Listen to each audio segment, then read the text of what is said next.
Muling umiingay ang usapin tungkol sa umano'y pagbubuntis ni Kim Chiu matapos mapansin ng ilang netizen na tila mas madalas siyang nakasuot ng mga damit na hindi lantad ang tiyan.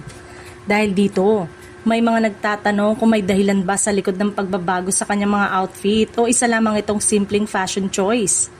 Lalo pa naging kapansin-pansin ng mga obserbasyon dahil kasabay nito ang paglabas ng ilang larawan at video kung saan napansin ng fans ang kanyang tiyan. May ilan tuloy na nag-uugnay nito sa matagal ng pregnancy speculation na paulit-ulit na lumalabas sa social media. Gayunman, hindi sapat ang pagbabago sa pananamit o itsura ng tiyan para sabihing buntis ang isang tao. Wala ring kumpirmasyon mula mismo kay Kim na nagsasabing siya ay nagdadalang tao. Sa isang ulat ng ABS-CBN, mismong co-host ni Kim na si Sean Dominguez ang nag-dismiss sa pregnancy speculation tungkol sa aktres. May isa pang posibleng dahilan kung bakit nagiging maingat ang fans sa pagtingin sa kanyang mga larawan.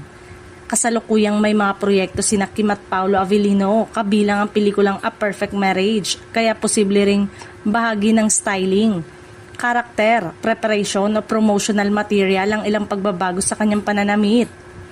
Dahil sa mga eksenang may pregnancy related na napansin ng fans mula sa kanilang proyekto. Lalo tuloy nagkaroon ng haka-haka na baka may koneksyon ng kanyang itsura sa role na ginagampanan niya.